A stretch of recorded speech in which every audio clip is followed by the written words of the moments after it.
Kur të gjithë të thonë jo, beso në pohën tënde, një udhëtim i thellë drejt besimit në vetvete, kur askush tjetër nuk beson.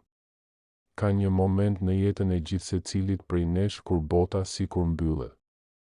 Një moment kur idetë tona hidhen poshtë, kur ëndrat tona trajtohen si qesharake, kur njerëzit që shpresonim të na mbështesnin janë të parët që na thonë, jo. Jo, nuk doja dalësh, jo, nuk je i aftë, jo, nuk është e mundur, jo, më mirë lëre, dhe në atë errësirë refuzimi, lind një fjalë tjetër, e vogël por e fuqishme, po.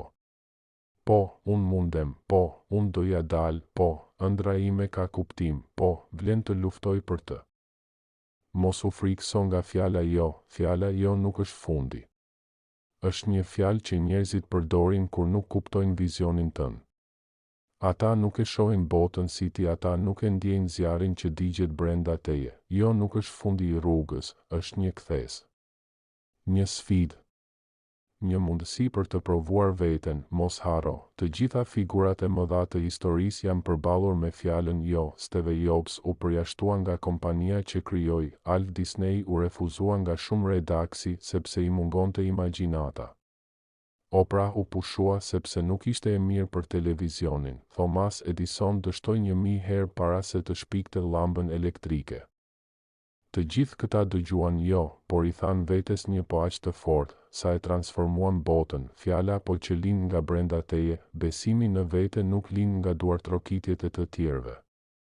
Ai lind në heshtje, kur ti refuzon të dorëzohesh. Kur ngrihesh herët, kur punon pa parë rezultate, kur qëndron i qetë në kohë stuhi, fjala po e vërtet është një vendim që ti e merr me veten tënde. Jo sepse je i sigurt se doja dalësh, por sepse ke vendosur të mos heqësh dorë. Po, ja jote është deklarata që i bën botës, unë nuk kam nevojë për leje për të ëndërruar, nuk më duhet miratimi juaj për të provuar. Kam ardhur në këtë jetë për një qëllim dhe do e ndjek, me ose pa ju. Kur bota të thot jo, ajo po të teston, shpesh, refuzimi është testi më i madh. Një lloj përballjeje mes dëshirës së vërtetë dhe dobësisë momentale. Kur njerëzit të thonë jo, nuk është gjithmonë nga ligësia.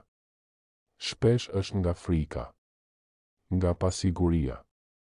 Ata nuk e shohin dot potencialin që ke, sepse ata nuk e kanë atë vizion, atë dhimbje, atë ngulm, por në vend që të zemërohesh me ta, përdori si karburant. Kur të thonë, nuk mundesh, ti thuaj, shiko si e bëj. Kur thonë, nuk është e mundur, ti thuaj, e pamundura është thjesht një sfidë për mua.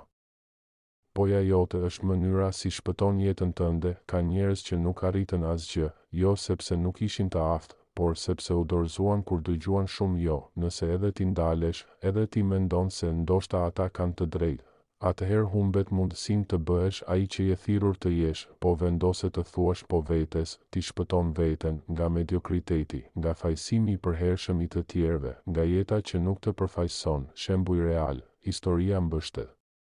Guximtarët Michael Jordan nuk u pranuan në ekipin e basketbollit në shkollë. Ata i than jo. Ai tha po dhe u bë legjend. J.K. Rowling, refuzuar nga 12 shtëpi botuese për Harry Potter.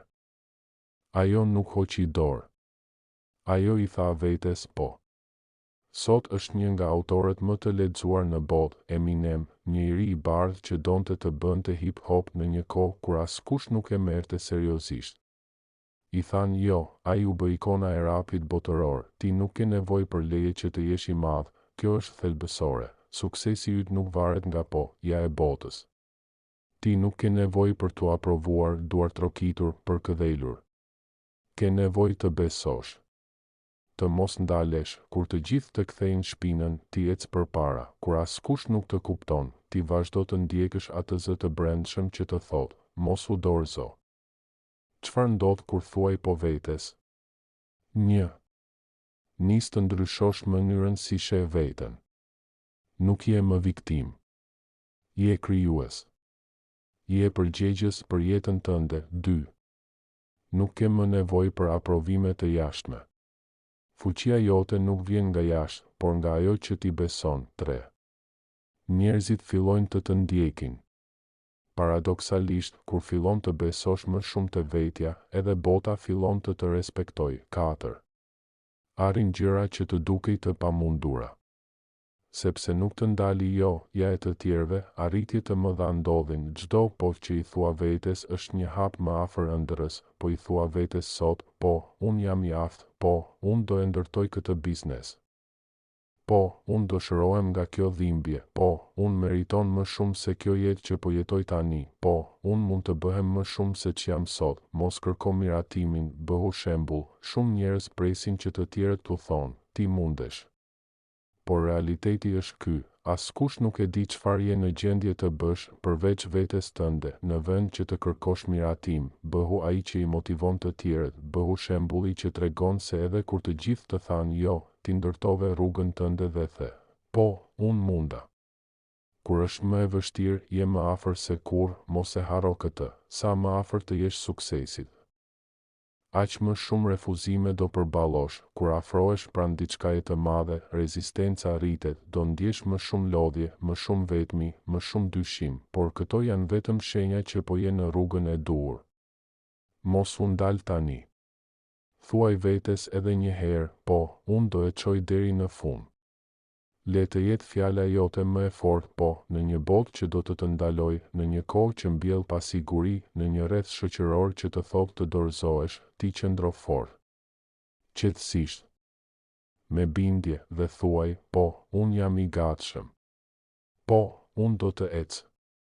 Po, unë nuk do të ndalem derisa ta bëj realitet.